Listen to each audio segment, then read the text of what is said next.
Welcome to the Act Out Podcast. I'm your host, Adam Tomlin. Today's guest is President of Norfolk State Young Democrats, Jayveon Tucker. Let's roll the tape. Jayveon, how are you, bud? I'm great. Thank you for having me. Thank you so much for coming on, man. I didn't really know much about like the Young Democrats, kind of the organization as a whole. But there was a convention in Norfolk, here in Norfolk, and I got to meet some of the different folks, and I was like, oh my gosh, like these kids are like really cool, and they some powerhouses, man, and it's so inspiring to see what y'all are doing, and like kind of it's like you're already taking the reins of leadership and kind of like moving things forward. It's really cool to see. Yeah. How did you get started in the Young Dems? So believe it or not, I've been working on campaigns since I was 15 years old. I'm from a small town in Roanoke, Virginia. I came here for college. And so I've just been working on campaigns since I was 15. And believe it or not, when I got involved in politics, it wasn't a political party that got me involved. It was a candidate. And she actually ran as an independent. Okay. And it was during 2020, Black Lives Matter movement, all that stuff. And she was the one that made me get into politics. And then eventually a family member ran for elected office. Yeah. And then that's when I was asked to, help us recharter the Young Democrats here in Roanoke and whatnot. And I was like, no. I was like, no, I don't like y'all. I don't like the Republicans. I don't like the Democrats. I don't like political parties. And that's kind of where I stood. And I was like, then I started thinking about when I wanted to run for politics. I was like, independence, that's really not going to get me nowhere. And so I said, eventually I'm going to have to buckle down and do a political party. But I was like, no, I don't want to join one. And believe it or not, I just joined the Democratic Party in 2020, early 2025. Really? Okay. Is when I joined the Democratic Party. And what made me do it is because I met Abigail Spanberger on campus. It was during homecoming, and I had seen her, and I realized how this next election, past election now, 2025 election was going to be a big one. And I knew the political atmosphere on campus, that students, they weren't educated. And I was like, I have already served in the NAACP and whatnot, state level, local level, all of the above. But I was like, that's not good enough. We need to, because the NAACP, we're a nonpartisan organization. I said, I can't be nonpartisan in this. We need to elect Abigail Spanberger. And in order to do that, I said, you're going to have to charter the Young Dems on campus, and that's how you're going to have to get started. And so that's what I did. I chartered the Young Dems on campus. I'm still the rechartering president, and still currently the president for a second term.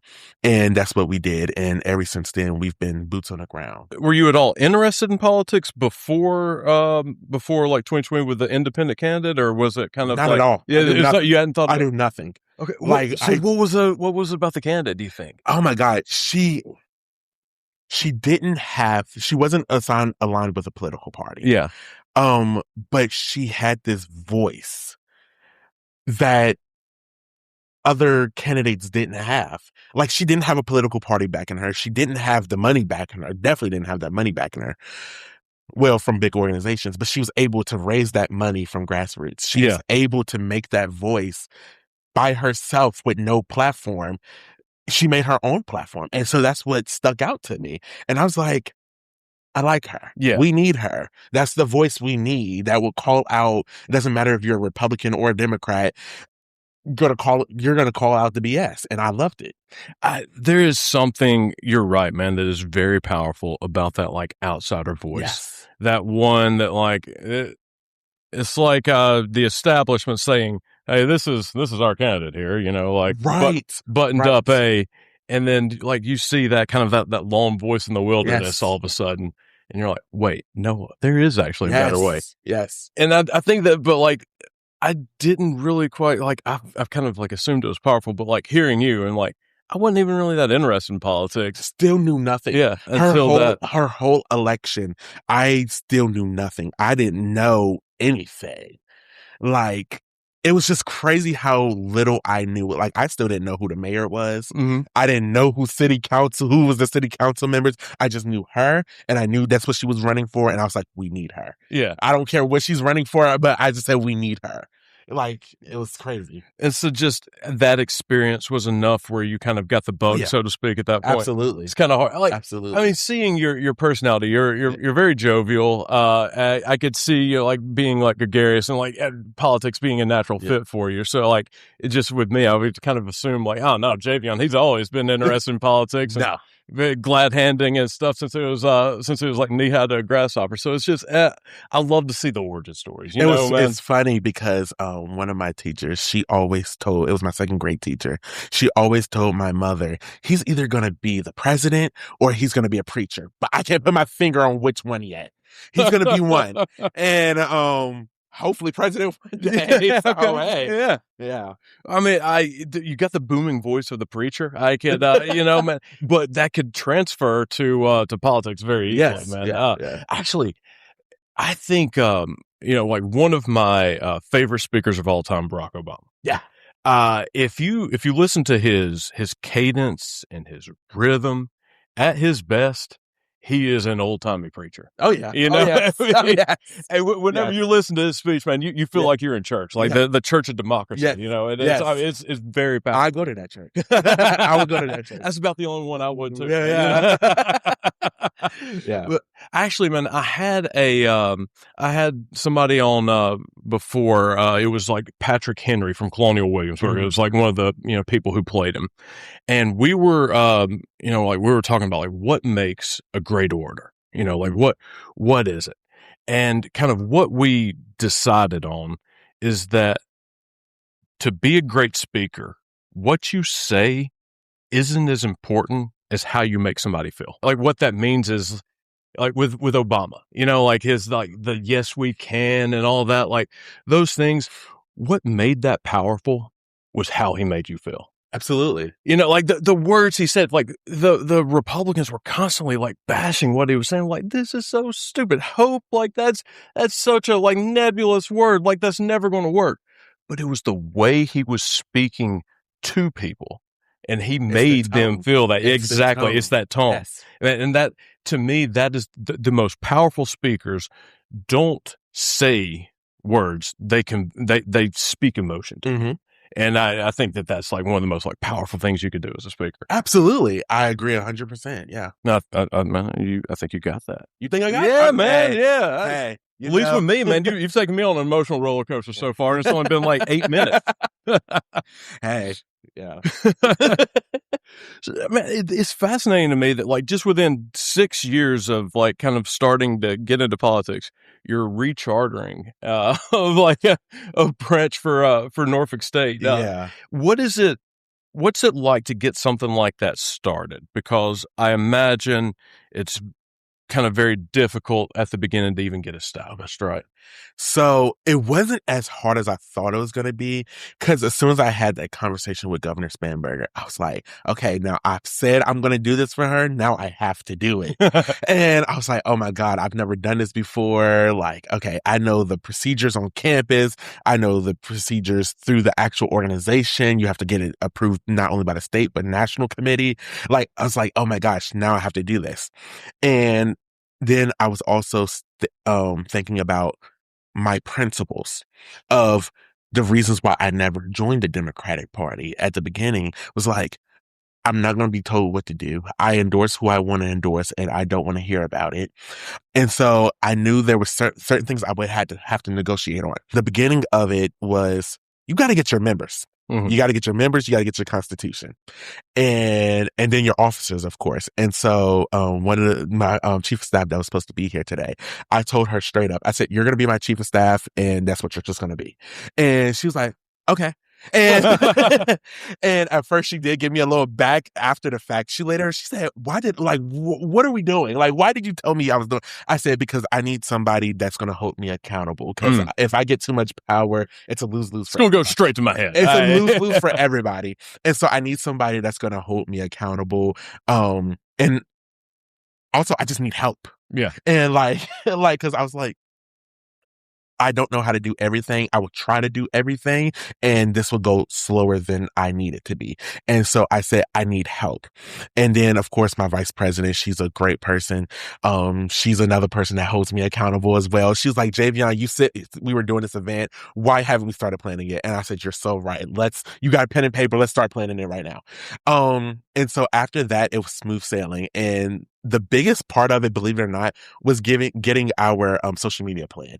That was the hardest part. I was like, We need a logo. We can't just have a random logo. We need it to be spectacular. We need it to say NSU. And if you look at our logo, it literally in the D in Democrat, it literally has the Norfolk State Tower in it. And so that was our standpoint. And I didn't know that was you, man. I follow y'all. Thankfully, yeah. And I was like, man, that is a really cool logo, dude. Thankfully, it was. I put because I hate logos. I hate making them. I love logos, but I hate making them because they're so tedious work. Oh yeah. And so I put a bolo out on Facebook, and I was like, I need help right now. And another young Dem from George Mason stepped in and said, I got you. He had it ready in 2 hours, and he had 2 different brands of logos. I was like, you're my new favorite person. And so after that, we luckily we didn't have to go through the tedious process because it already was an organization on campus. It just needed to be rechartered. And so we didn't have to go through a committee to get an approved presentation, all that stuff. Yeah. And we were just able to, hey, I got my 10 members. I got my officers. We're ready to start. I got my advisors. My advisor is great. I was like, let's go. Let's get it started. And from there, it's been up ever since. You said at first, like kind of, there was I guess kind of a lack of like knowledge, of lack of voter knowledge on campus. Was it a sense of like apathy that you were kind of encountering among the students, or was it just simply like not having access to information? Uneducated. Okay. Uneducated. And it wasn't a bad thing because if it was a bad thing, they would just come by my table and say, look at it and keep it moving. But it's like once we got it set up, we were partnering with organizations. They were eager. And it's like the people that you wouldn't expect to care were the ones that cared the most. Like we would do, all the way up to the special election in April. We have voter registration every other week. And we would think, because we've been doing voter registration for so long, we thought we ran out of students to register. But there was always a student that had not registered to vote. This is Trump's worst nightmare. Right? And so, like, we were able to register so many students, not just this election, but for the 2025 election, for the 2024 election. In 2024, I always tell this, my advisor, she's chief of elections in at another precinct out of Chesapeake, and she's friends with our precinct at Norfolk State.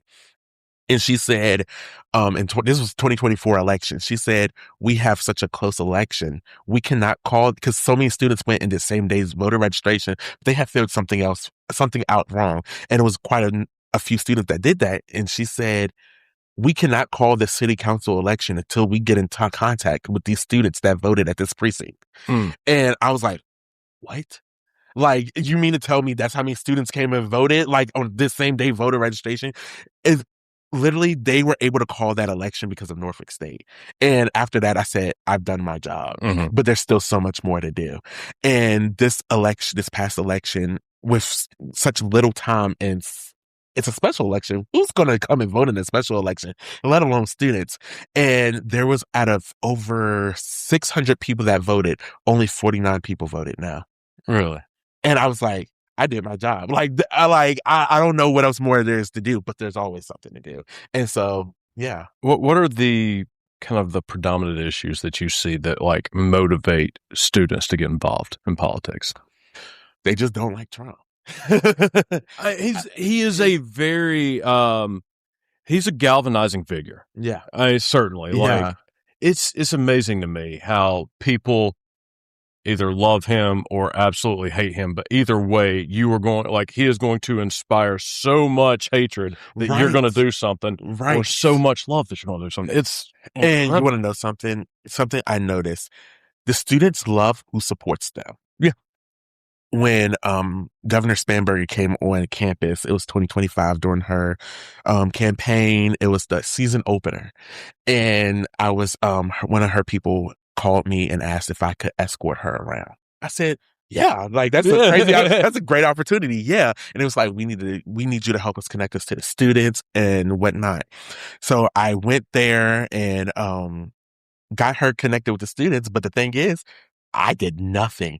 The students knew who she was. They was like, "Oh my God, I seen you on Disney Plus. Oh my gosh, you're on a commercial from Hulu." And like people were like, they were starstruck to see her. And then we wanted to take her to the student section in the football game. And I said, "Because they're gonna love you." Yeah. But in the back of my mind, it was quite a bit of fear because it's politics. It's politics. And so I was like, we got Jay Jones, Attorney General Jones, and I said, he's a Norfolk native. They know who he is, and they're going to love him. And they got Abigail with him. That's going to be even greater. And that's going to draw attention to her as well. When she walked over there, they instantly started cheering for her. I was like they just seen her and got all excited, and they did this chant. And it went viral on TikTok. And they were able to use it as like a little campaign thing of when Governor Spanberger came on campus versus when Winsome Sears came on campus. They booed Lieutenant Governor Sears off the field. Yeah. But as soon as they seen Governor Spanberger, they went wild. And I was like, wow, they are paying attention. And it was great. It was a great moment to see. Yeah, man, I think, you said a lot of powerful things there, but like one of the like biggest things is like playing like kind of like token politics, so to speak, does not work At all. Authenticity will beat, like hey, this is who you're supposed to like every single time, man. Especially in politics, man. It's like, because everything you politics is one of the fakest things on earth. It's ridiculous. I hate that with it's ridiculous. I can't deal with the with the politician. If I ask you a question and then like you give me that like answer that you're going to give to NBC News, like I'm going to ask it again. Right. I'm going to ask it again. I'll tell you what, do you want to try to answer that again maybe? Or well, answer it for the first time. Something that's something I loved about Governor Spanberger, because we did content, and she has her moments, I'm not gonna lie, but we were doing content as we were walking, and it was like just a Q&A of where I answered questions, asked her some questions, and she was very honest in every last one of them. Like, she didn't give me a political answer because I was prepared. I was like, all right, I'm gonna ask it again if you don't tell me straight up. And I asked some tough questions, and she gave me a straight up honest answer. And she said, Jayveon, that is something I would love to do, but it's just not in our budget, or it's not something we can do, but this is something we can do. Yeah. And like, it was such a real answer. And I said, there you go. Like, you do that with everything. You should win straight up, like easily. Yeah. Yeah. It's one of those things, man, though. Like, let's say you and I are running, you and I are running for governor. Right. Or we're running for class president. I'll say that. And I say, all right, everybody's going to have free ice cream parties. Yeah. And we're like, hey, man, you're going to be like, how are you going to pay for the ice cream parties, man? Like, this is impossible. Like, there's no like free ice cream thing. Does not matter. If I just keep saying we're going to have free ice cream parties enough, I am probably going to win that election. Most likely. Even though what I am promising is so far like beyond what I am ever going to be able to ever deliver. Extreme is the word. Extreme. Yeah. Extreme. But politics is, just like any other profession where honesty does not get rewarded, it gets punished a lot. Very much so. And so I wonder how we get to a place where those honest politicians, as oxymoronic as that may be, where they have a shot at winning an election over the free pizzas. Because 9 times out of 10, the students know when you're BSing them. Mm-hmm. and I'm talking about my students because those are my classmates. Those are the ones I go to school with. And these are the ones I know personally. They know when you're BSing them. When you're not answering questions direct, they're going to know. And this is where I want my clickbait at right here. They know who supports them and who does not. They know when you say you're going to cut funding for DEI, it's not going to go well for you. We know when you say you're going to support abortion ban, it's not going to go well for you. We know when you say you're going to cut funding from public educations to give to private institutions when we're a public school, it's not going to go well for you. You can't say these things and not expect the reaction you got when, for example, when you walked out on that football field. We heard you say all of these things, and now you expect to get a cheer? Yeah. And your record shows for... I can go on and on. But, yeah. First of all, I think DEI and affirmative action are one of those things that they're so good that they are going to work themselves out of business, essentially. Because if they are allowed to be fully implemented, we are going to progress as a society to the point to where we're not going to eventually need those things. But right now, we have got an administration that is showing you every single freaking day why you need DEI. Why I consider DEI talent in unexpected places. To me, that's what that means. That and instead of hey, I want to get a job at the White House. Oh, okay. All I need to do is go on Fox News a couple of times, and then I'm going to be able to get there for a little bit. It's an insult to the people of diversity. Yes. When you say you're just getting a job because you're Black or you're a woman, when you have, look at the White House. Right. Donald Trump doesn't realize he's a DEI hire. Because what convicted felon can get a job as a president? Right. 34 times at that. Yeah. Very true. He's a DEI hire. And which is crazy to me. He gets on every last one of my so I believe that you should have to work and succeed, right. And your own grit. This son, all he has done is just pissed away his dad's money and fallen into one benefit after another with there's no talent to speak of. Mm-hmm. If it weren't for his dad's money, he'd be a virgin living in his parents' basement. I love that. He would. Yeah. The dude's a loser. 100%. But somehow, though, we live in a country where the worst get rewarded. We have somebody who's running our Department of Health and Human Services hanging out in a hot tub in blue jeans with Kid Rock drinking raw milk. There's so many. That's not a Mad Lib. Something we say is red flags. Yeah. There's a bunch of red flags, and it's everybody is just ignoring them and putting them down. Oh, no, it's a red flag. It's a straight up red flag. And unfortunately, a lot of people fell for that red flag. And I hate to say it, but you fell for it for over a $1,200 stimulus check that you have yet to receive. Yeah. This dude said he was going to give you $1,200 and people fell for it. Little do they know they've bled a little more than $1,200 just in gas. Where do you think it came from? Because I think you and me from a country mile away saw that Donald Trump was going to do exactly what he's doing. How did a small plurality of the country not? When we was just talking about the extreme ideas and that it's so extreme that it's unrealistic, he did the complete opposite. It was so extreme, he was able to do it. And I said, wow. Because at first I will say, I did not believe him when he said he was going to cut the Department of Education. I said, that's impossible. Yeah. And he did just that. I was like, what? He said he was going to cut back DEI policies. I was like, you can't do that because that's going to make you just seem like a racist. And you can't. Did it. Cut hundreds, millions off of healthcare. I said, you can't do that. He did it. So it seems like I don't mean to cut you off, but No, you're fine. just saying the thing like it seems like before like I knew Donald Trump was racist. It was what clued me in was like his claim to fame being that Barack Obama, actually wasn't born in Hawaii. So like I thought he was absolutely absurd. But I mean, it turns out it should have been before then with the Central Park Five and the lawsuits he had to settle. The and signs were there, yeah, and we kept ignoring.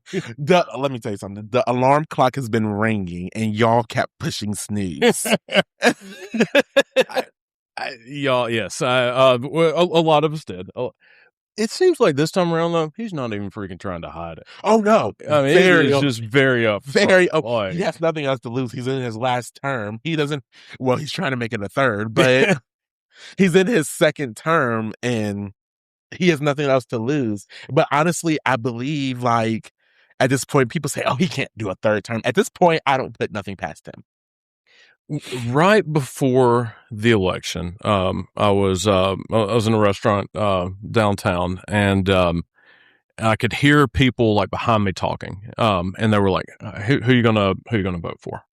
And one of the guys said, "I'm gonna vote for Trump," and his friend was like, "Well, aren't you worried he's gonna like be a dictator?" And the other guy said, yeah, he'll try to be a dictator, but it won't work." And then just like they just kept on going about, like about their meal. And at the time I was like, that is a ridiculously awful take. I'm glad he doesn't represent the majority of the country. And then a couple of weeks later, it turned out he did represent a plurality of the country. I had so much hope that election night. I was like, Vice President Harris, she's going to sweep the floor. No, she's going to sweep the floor and the complete opposite. I cried that next day. I did. Yeah, it was a hard pill to swallow. Oh, yeah. It was a very hard pill to swallow. But in a way, we can thank him. We can thank him because it opened a lot of people's eyes. And I want to bring this back to my classmates. Mm-hmm. It opened up their eyes. And I thought my job this past election was going to be hard. This past special election was going to be hard because I got to explain this, but they said, no, we know to vote yes. We know to vote yes. And it just made my job so much easier knowing that they're educated somewhat more than what I started. It was improvement. And there's still a lot more work to do, but it was improvement that it made my job easier. And that the students weren't stupid enough to do that. And I had people come in, talk about it. I had Delegate Marcia Price come in. I had a panel. I had Senator William Graves. I had local politicians come in and talk about it and just talk about the importance because they have their groups that people that look up to them. And I knew that they would listen to them and it worked. It worked. I'm glad it did. What do you see as avenues of like education for like getting it seems like the right leaning groups have a lot of money and a lot of like creators that are spewing out a lot of misinformation. What can the left do to help educate and kind of like, So one thing that I've been trying to get a lot, especially back home, I had to do this a lot with the older politicians. Let the young people lead. I think it's time for you to step back. I have no problem with a politician that wants to stay in office until they die. I have no problem with that. My problem is that you're not training up your replacement. And all that knowledge, because I believe you haven't been in that office for a long time for no reason. Obviously, you have something that's teachable to somebody else that will eventually take your spot because you will die eventually. I think that's the problem. Politicians think they're going to live forever. No, you have to die. And so like train up your replacement. Train them so they can take your spot, know what they're doing. And don't you want to leave a legacy? That's just been my biggest problem lately with the Democratic Party. You got to know when to let your seat up, when to leave, and trust that you've done the work, that it will stick enough for you to go ahead and say, I can step away. Yeah. And you don't have to stay in your seat until you stay in your position until you die. That you can step away, enjoy a little time before you do go on to glory and say, I've left the path, I've set the table. Let's see who's going to take it now. And that's what my goal is, that I would like the Democratic Party to take, because it works. Yeah. I promise you, you training up the next generation, it works. You investing in the next generation works. You want, I always tell people, candidates running for office, they say, how do we get the young people involved in our campaign? You want them to come work for you. We can't afford to just volunteer no more. Not in this economy. Like, students, like, you got to make it worth our time. Invest in the students. Have some paid internships. Have some paid fellowships. After a while, I stopped working for free. I said, I've been doing this volunteer work since I was 15. By the time I was 18, I said, I don't do the free work no more. Yeah. You need my expertise. I'm willing to give it to you. I'm not saying I'm going to charge you an arm and a leg, but you got to invest in me. Give me a fellowship. Make a place on my team, you know? And I will say that's, a Senate candidate that ran in 2023. She's running again in 2027 back home, Trish White Boyd. That's what she did. I told her, I said, Trish, you know I love you. You know I do anything to support your campaign. But unfortunately, I got college tuition coming up. I have to work. And so the only way I can truly join your campaign is if you support and invest in me. I'm not saying you got to bring me on as deputy campaign manager, but I'm saying create a spot for me on your campaign to not only pour back into me educationally, but financially too. I totally see that, get that. I think kind of another thing is just to actually like listen. I think that a lot of times Democrats have big brains, and they like to try to use those big brains on problems that they are quite sure that they're going to be able to solve. But it would be a heck of a lot easier to just be like, hey, Jayveon, I think we're having a problem with like younger groups.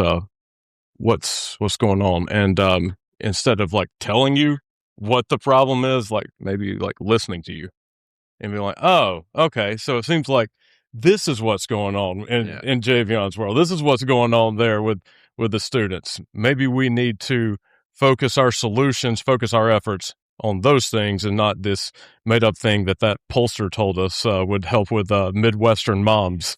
Yes, I was watching a YouTube video. It's called Jubilee, and they the 20 versus 1. I love it. But they had a round table talk, and there's this candidate running for Congress somewhere in California, and a Republican candidate, and he was just doing this every chance he got, just talking, and the person on the liberal side was like, how are you going to run for Congress to represent people and you can't stop talking? And he said, part of the job is talking. She said, most of the job is listening.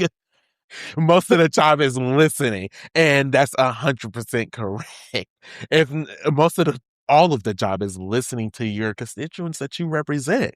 And it's so that I think that is a really powerful example that you just shared, because we are now in this like entertainment cycle to where a politician, their job is not to like serve your interests. It's to like have enough money to be able to run for re-election in a couple of years. And that means that they need to be talking the entire time and getting out as much content as they can, get the likes, clicks, and subscribes, and then completely not even listening to a single word a constituent says. And you want to know something crazy? I got in trouble for this post, but 9 times out of 10, don't let them lose the election that they've been talking so much about. Because once they lose, you're not going to hear from them again. When you don't, or unless they're running again, they lose you won't hear from them, because 9 times out of 10, they're going to try to run for that seat again. and you're not going to hear from them. But all of a sudden, it's election season. And now everybody is starting to rise up again, revamp their social media pages, attend the community meetings again, revamp their logos. And now all of a sudden you haven't heard from them. Right. Since the last election cycle. To say. I promise you, I got in trouble for this post because I said it was the local candidates back home. I want this clickbaited too. This last election cycle, there was a candidate. It was two candidates. It was a city council member and a former mayor. Both of them ran for mayor again. Well, ran for mayor in 2024. They lost. Haven't heard from them. Now city council's up. Now all of a sudden we're revamping our social media pages. We're revamping our, we're starting to go to the community meetings and we're starting to ask questions. What are some issues? But where have you been since the last election cycle? I'm going on a listening tour here and And I said, do not be fooled. Do not be fooled. These candidates do not care about their community. They care about self-interest. And I got in big trouble. Well, a lot of comments and, but I was able to say, show me where they said a bunch of stuff. Like people were replying in these big paragraphs, but none of them were able to address my claim. I was like, address the claim. You said a bunch of nothing just now. You just degraded me, which I can take, but you didn't say anything about my claim. Obviously, I'm not wrong, and obviously, I struck a nerve. I was about to say, I struck a nerve, If it took you 8 sentences to say absolutely nothing, I must have done something. Absolutely nothing. I'm still trying to get to my claim.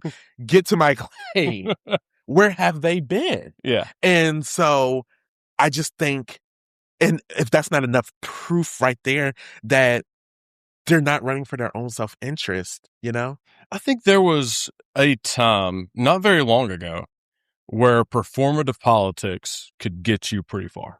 Yeah. Maybe like, I think social media to a certain extent, and having like access 24/7, to people's lives, where if somebody kind of, like 25 years ago, if I just like, came up like the cicada, every 4 years or whatever, and you were like, I bet he was probably around. He's just probably on the other side of town. I just didn't really see him that often. But now though, exactly like, oh, he was like hanging out at like the resorts and he was going to these parties. He wasn't here in the community whenever we needed him. Absolutely not. Like where was he whenever Snap was getting cut? And he was absolutely, he was hanging out in Cancun with Ted Cruz, where were you when the roads needed to be fixed in my community? A lot of people think everything's just federal. Your local politics is messier than than the federal government. Where were you when this single mother of 3 broke her car, like messed up her car going over a pothole in her city to get to work or drop the kids off at daycare? Stuff like that. Yeah. Where were you when teachers' pay was getting cut in a city? Like, this is community stuff. This is stuff that directs you directly. That's the part that, because I'm not a federal person. I hate federal politics. I don't want to never go up there. Never. Not even to work as a staffer. I hate it. Local politics is where I pay attention. Yeah. And now that I've come to college, I have more than one city to pay attention to politics to. But I was telling somebody this, just because I've moved away from my city doesn't mean I don't know what's going on. Yeah. Like this is still my hometown. This is still where I vote. And so I pay attention to a lot. And because I have to. Because I believe a vote is very precious, and I'm not wasting my vote. Like it takes an effort. I make candidates work for my vote. And so, Do you subscribe to the maxim that all politics is local? That was something that I'd heard my entire life. Like, all politics is local.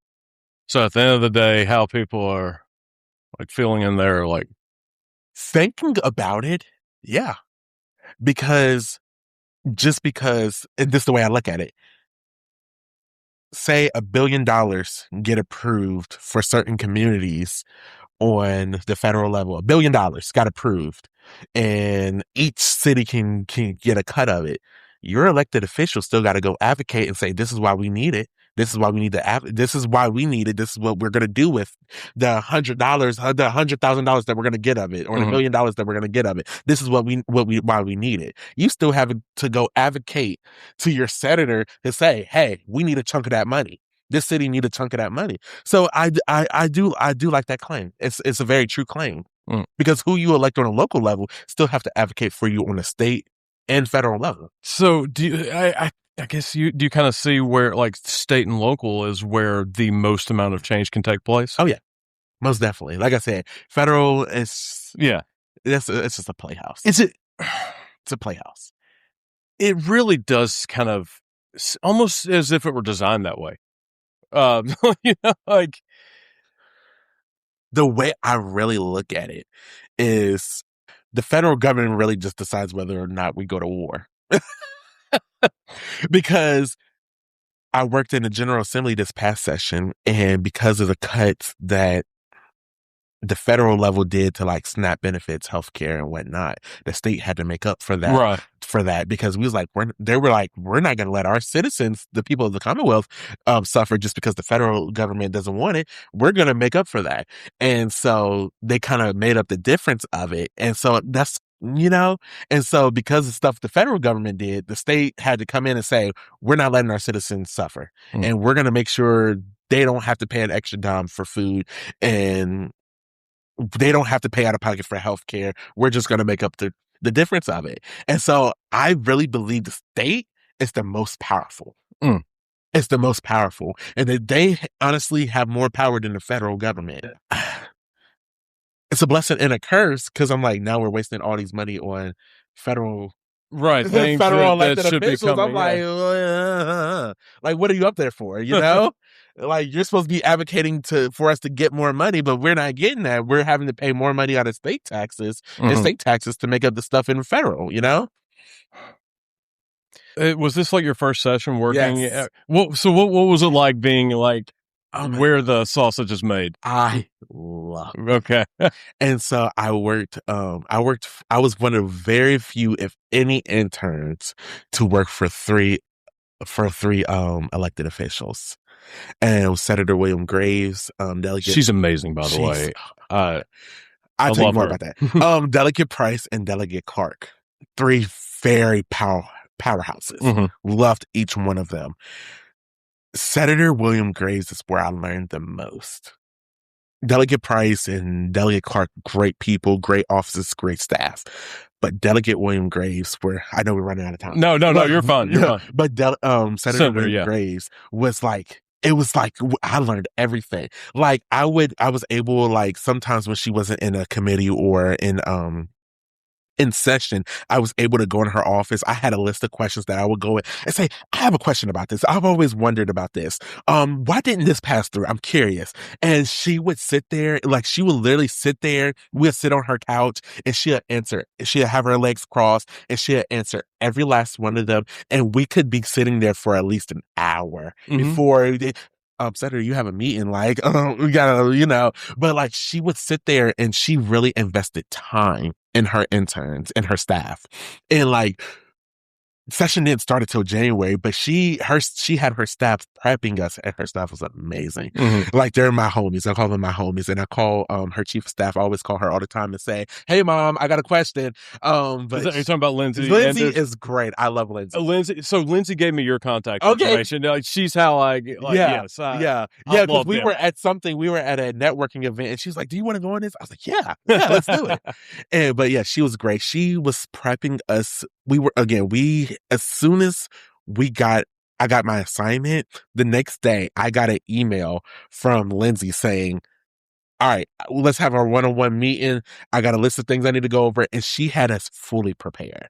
Like, things that she had us binders, snacks, medicine, cough drops. Like she was prepared for everything.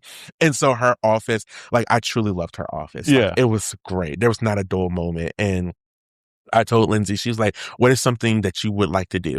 I said, believe it or not, I want to feel very important. I want to be Senator's body person. Like wherever she go, I want to be the person saying no questions at this time. And and she let me do that, and the senator loved it. And Was that fun? oh my God, I could be. it was the most fun thing ever. Like it was great. It was great. Like I got to walk her to committees. I got to sit in, like I was her own personal security guard. I got to sit in the meetings and take in her committee hearings and her committee meetings and take notes and have a report for Lindsay by the time I got back up to office. Like it was great and I loved it. And Senator let me live my fantasy. And so she didn't question any of it. She loved it. I loved it. We would have some conversations. We would talk. There were some personal things I like in my life that I would just talk to her about, and she would give me advice. She always had the best motivational speeches for me. And I take none of that for granted.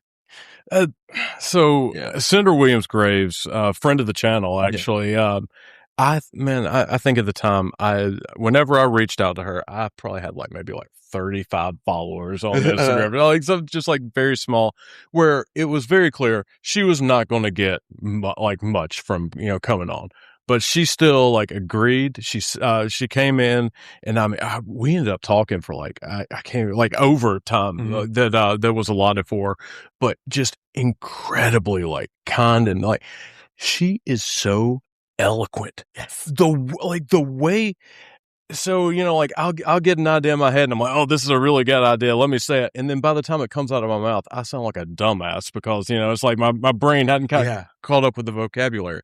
With her, she can have a thought and then just with perfect elocution is just delivering. Yes. It's unreal, man. It was just great. And because there were certain times, and I know she won't mind me saying this, there were certain votes that she took and I didn't agree with them, or I was confused by it because I was like, I thought we were going to go this way. And I would ask her, those would be some times I ask her, what changed? And she would give me detail blow by blow. It wasn't motivated by her party. It wasn't motivated by some special interest. She would give me blow by blow of why she did, why she changed her vote or why she voted a certain way. And she sold me. I was like, okay. By the end of the conversation, I was like, okay. Yeah, you're right. She seems like she's playing chess. Yeah. A lot of times where and by the time she goes and vote, it's like checkmate. I can't say that full term, but checkmate, mofo. It was perfect. I loved it. And so, I'm telling you, she was great. And believe it or not, before I even came to NSU, we were Facebook friends, and she supported me even then. I would say hey, because I come from a low income, I didn't have everything. I built up everything I have by myself and with the support of my family, but they didn't have money to send me to college. They didn't have certain things that I needed. And so I would reach out to my community on social media. I was like, y'all say y'all support me. This is the time I need y'all to show it. I say, I'm moving into college within 3 weeks and I don't have this. Or I don't have a ride back to campus and I live 4.5 hours away and I needed that support. And there would be times where she supported me financially. And I was like, wow, this is a servant. This is not even more of a servant. Mm-hmm. This is a mentor. This is somebody I can look up to. And even now at a session, I have her phone number. I might text her something or I might post something and she say, Jayveon, I don't think we should have posted that. Jayveon, and I say, yes, ma'am. Yes, ma'am. It's coming down immediately. And so it's she's been a great person. Her and Lindsay, those two, they've been phenomenal. She supports, my organizations on campus. If I say, hey, Young Dems need this, NAACP needs this, she says, okay, we're going to help you out. We're going to find you some financial support. Even if I can't do it, we're going to find you it somewhere else. But we're going to make sure you get to this conference. We're going to make sure y'all have the supplies y'all need. They've been so supportive. What's the biggest lessons that you learned from Senator Williams Graves? It's actually a funny one. So when we were in the General Assembly, our first week, she had us sit down with all the interns. And she said, let me tell you this. You're all consenting adults, but no business of the Virginia General Assembly ever happens outside of this building. She said, so if you decide you want to go and have a drink, I'm warning you. And so that was it was funny, but it was so real because we are interns and this is stuff we don't know. And that's just one of many, many, many, many. But even when I was doing I started real estate school and she's a realtor. Yeah, yeah. And so she gave me so much advice on that. And she was like, Jayveon, I know you want to do real estate school, but I can really see you doing this. And you can make even more money on it. And she's like, I'm not saying this because you're going to do whatever you want at the end of the day, but I'm just giving you a piece of advice. Yes, real estate is great, but I know where you can get a real sustainable income. And she was like, this is some other trades you can do. I know this person. It was always a connection somewhere. By the time I asked her for the advice and she gave it to me, she said, I have this person that can help you with this. And so that's some of the positive things. But there's so many to just scroll through. Like I froze when you said, I was like, oh God, which one? Yeah. That kind of confirms like the vibe that like you can just whenever you're talking to somebody you can get a good like read on it. I was like she seems like She's a very real. genuine human being. Real. Even sometimes even sometimes when she doesn't like something, she's gonna tell you she doesn't like it. And she makes it real. And I was like, you know what? It kind of hurt my feelings that you didn't like it, but I'm going to remake it because you were honest with me. And so, yeah, and she's just a genuine, real person. Yeah. I think that's actually, like we were going back earlier about like the folks who, you only see every, like every 4 years or whatever, whenever election time comes. But with folks like Senator Williams Grace, like you are still talking to her outside of session and she like continues to be a resource. What steps can we take to have more Senator Williams Graves running for office as opposed to clickbait Lauren Boebert, holding them accountable.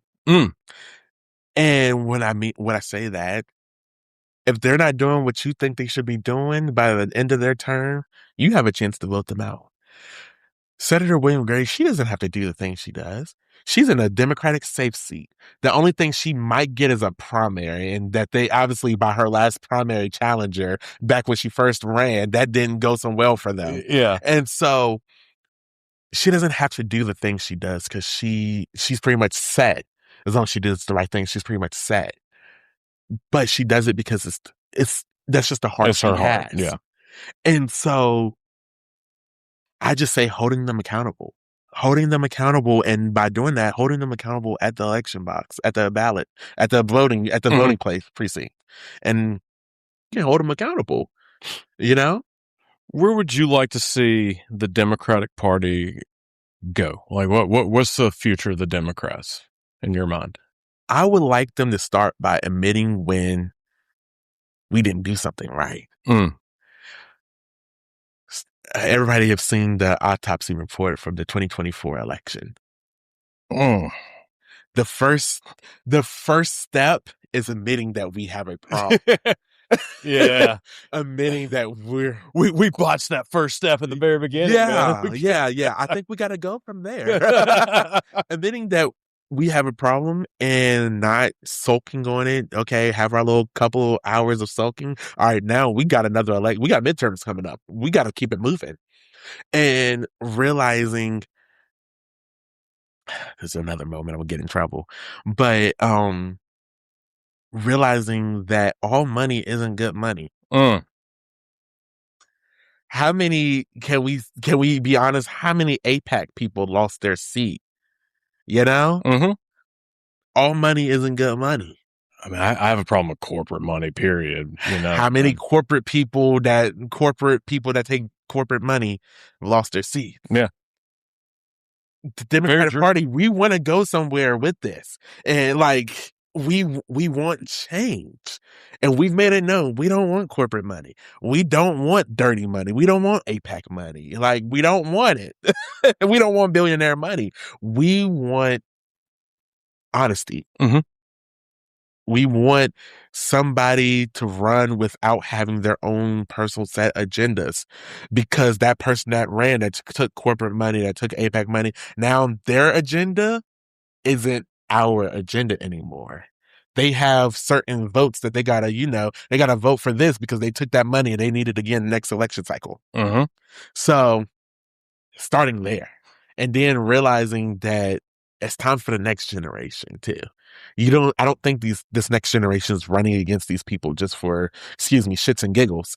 Y'all can edit that out. But for shits and giggles, I think they're fucking way we're gonna edit that out, man. They're running for it for a reason. They want change. And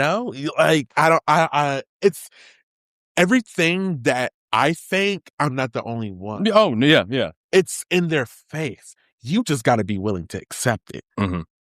You got to be willing to accept that in 2024, we did not want Joe Biden to be our nominee, but we definitely didn't want Trump to be our nominee. Right. We definitely didn't want Trump to be president. I would have voted for Joe Biden's corpse before I voted for Trump. Exactly. But people were willing to do that instead of speaking up and saying we needed a new generation. Yeah. And instead, we waited until 3 months before the election, 107 days before the election, and start a new campaign. Put her in an impossible bind. She did better than I thought. She did. She did. I thought she would lose. I thought that Trump would end up with a majority of the vote, which he did not get. Which that's good, but yeah, I know it was. It's still crazy. I also had a lot of hopium though, and I like towards the end I was like, she's going to win. She is going to win. Because he lost it. Donald Trump lost his mind. Oh yeah, man. He was long gone. I should say this for legal purposes. Allegedly, I think it is my opinion that man is suffering from some type of cognitive decline. I'm not a doctor. He may have dementia.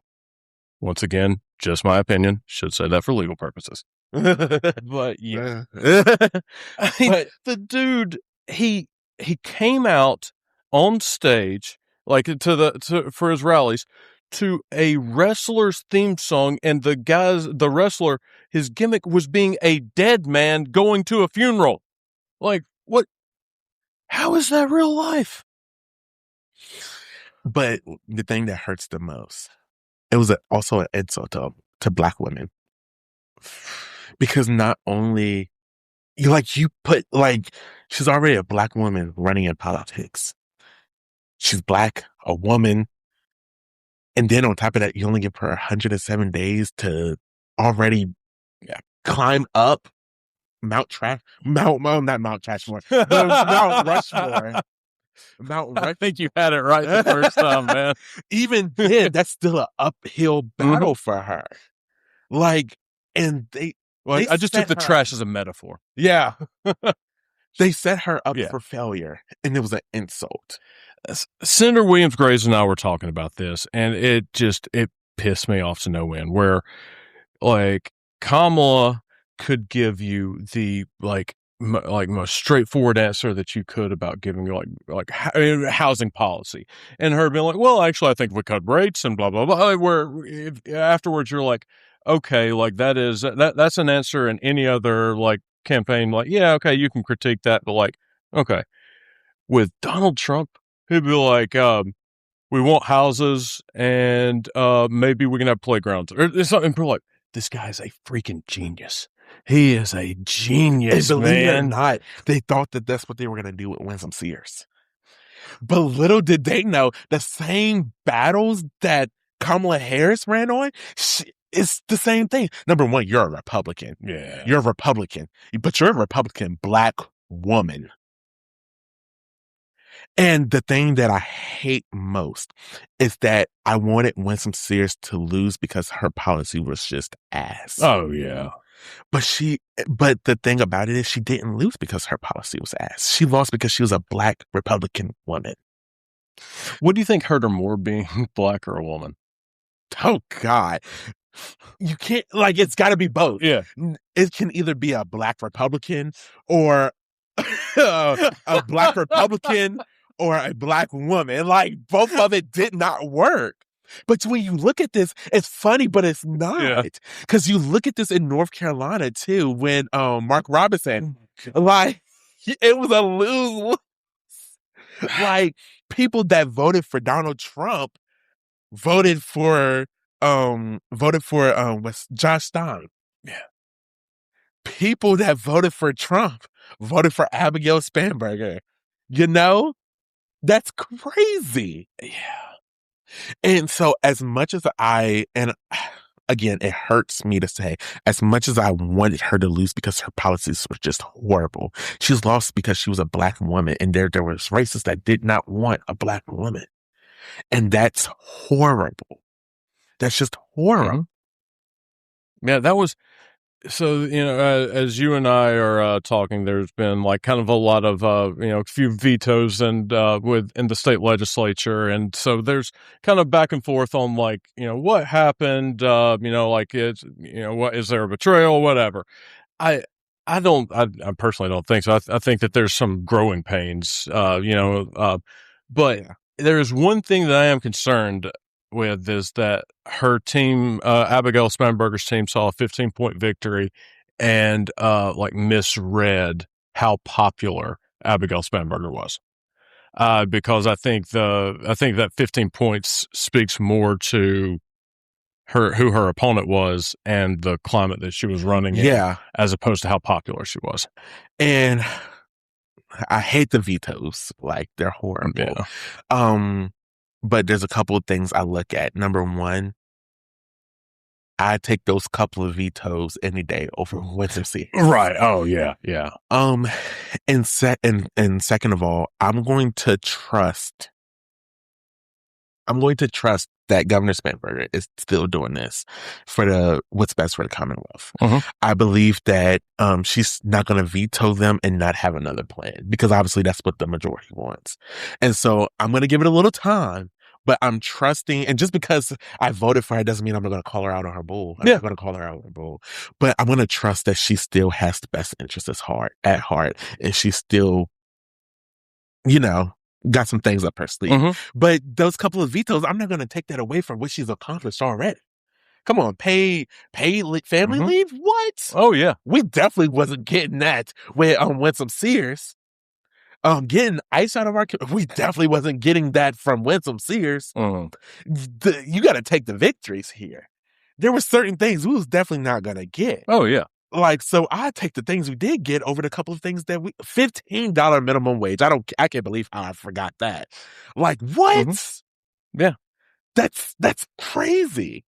And so again, I'm just going to trust that she has the best interest at heart, and that she got something up her sleeve, but when you want to say this, because again, I know we're running out. Oh, man, this is my show. We can go 100 minutes. I don't care. But when you looked at the campaign websites, because I did, Winsome Sears, you click on one issue, it had 3 or 4 sentences.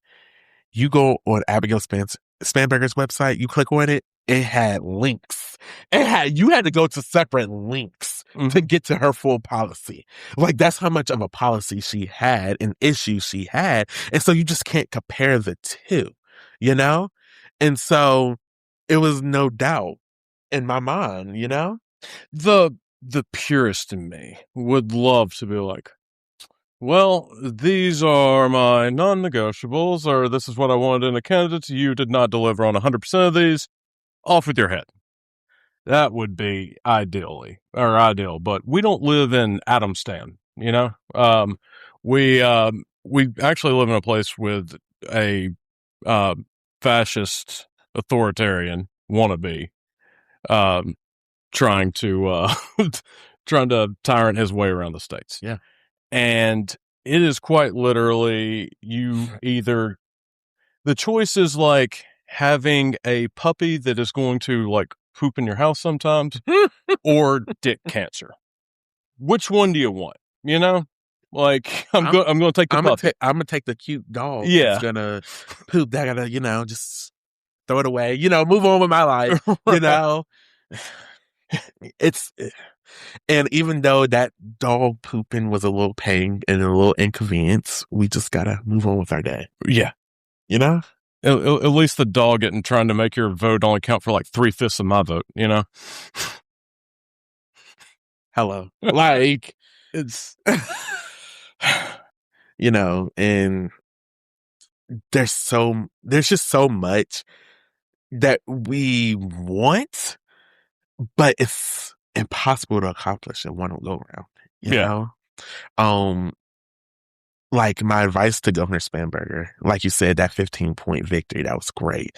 But you have to realize your policy was great and your issues that you ran on was great, but we can't take for granted who your opponent did your bidding for you. Like I am speaking. I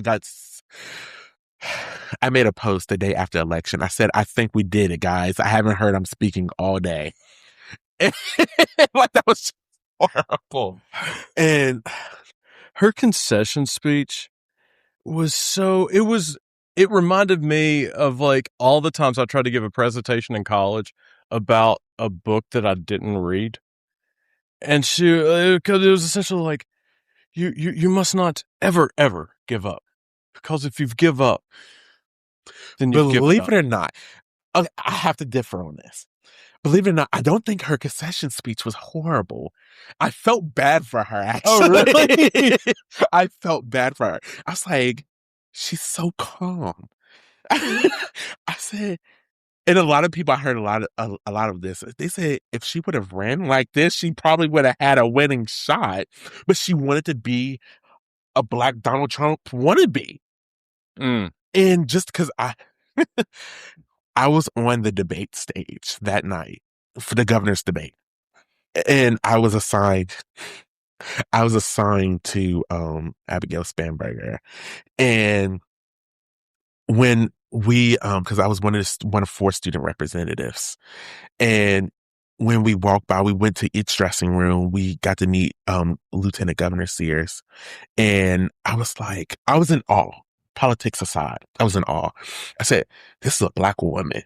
And not only is she running for governor, but she's the lieutenant governor, first ever black woman ever elected to statewide office. I said, I'm in awe of her. And I was like, she came by and shook everybody's hands because they was trying to rush her to the stage. She's like, no, the students, I gotta talk to the students. I want to say hello to the students. And she said hello to us and spoke, asked our names. And after the debate, she even remembered our names. And so like, yeah, like I was in awe of this powerful black woman. Then she got on stage and acted a plumb fool. And everything that I had just thought about in those couple of minutes went straight out. Really? I was just in awe of you. And you just went out there and embarrassed black people. Because why? You got up there and sounded like an idiot, number one. Because what's going to happen when the sun goes down? There's solar panels. And what was funny is because, again, I was backstage. And so Abigail's security guard was on the side. And I have a video of it. And I just kept seeing him go like...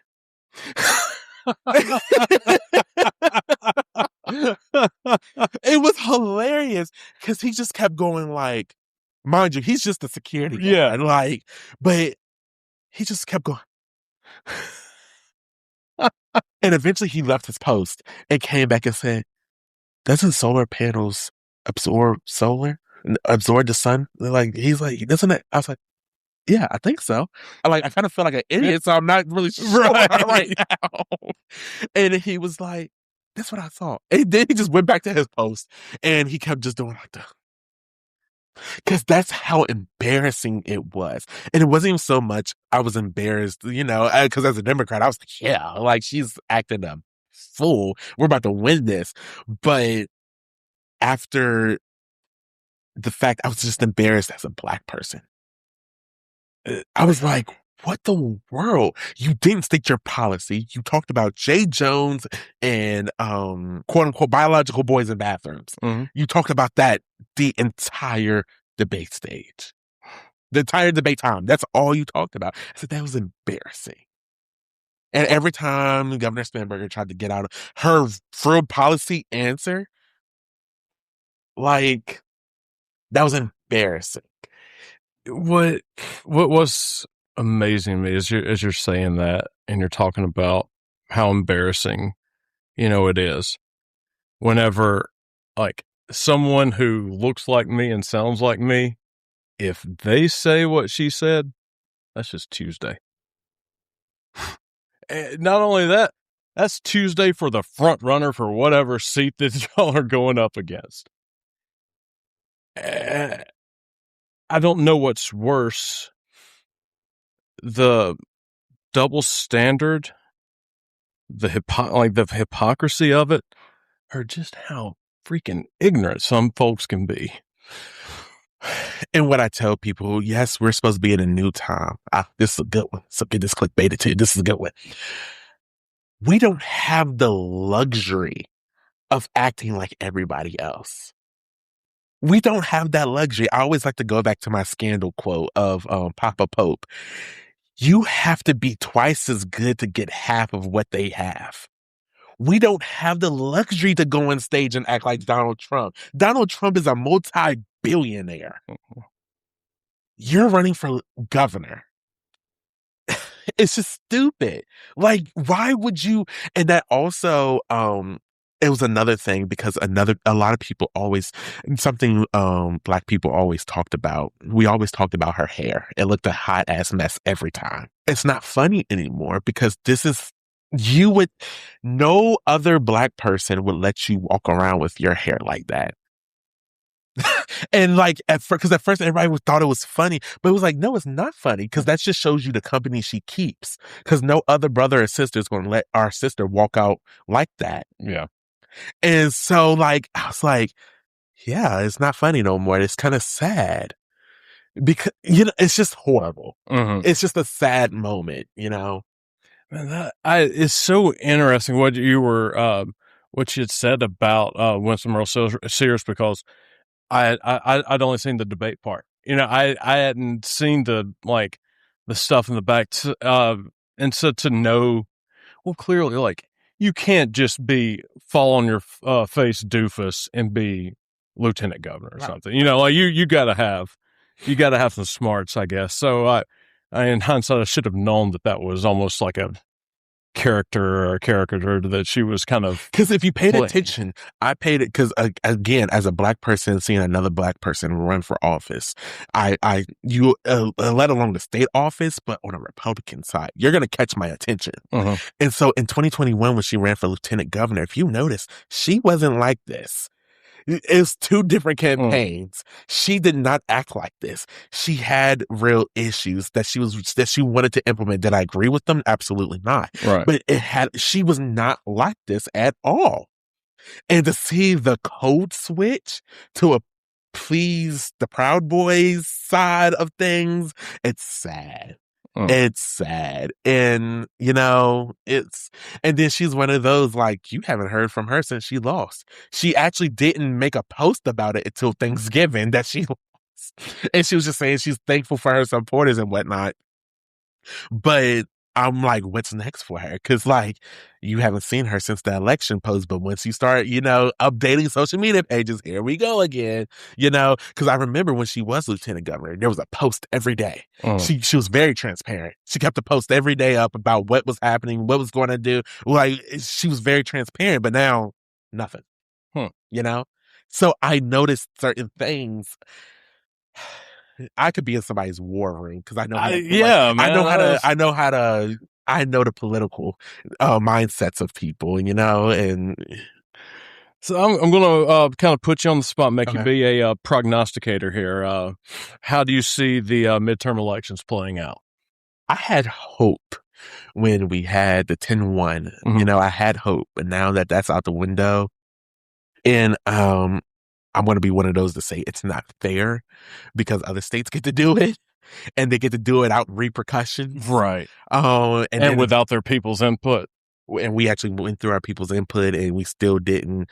We got the vote to do it. And then all of a sudden, the same Supreme Court that said it was okay for this state to do it is saying we can't do it. I just think that's absolutely ridiculous. And don't get me started. Don't get me started. But hopefully people are outraged enough to flip that Trump 30 seat by and make it go to a dim 30 seat. Hopefully that's enough anger to let you know, okay, we're going to do it anyway. We don't need a Supreme Court to redistrict us. We're going to do it anyway, and we're going to flip it anyway, you know? So I have hope that we can do it. And I'm going to go a little more and say I have faith. Okay. To it. And so it's a prayer. I will say that. We was talking about that before, a little religion before. And so I'm going to say I have faith and I have a prayer. It's a prayer that we can do it, you know, with hard work. If we did do what we did in 2025 and we're able to flip 13 delegate seats and seats in the House of Delegates, I think we can do it, you know? And so I'm not going to say never, but I think we can do it. I'm going to stay optimistic. Well, Jayveon, man, this has been a blast, buddy. Thank you. I know I had a great time. I had a great time. This was fun.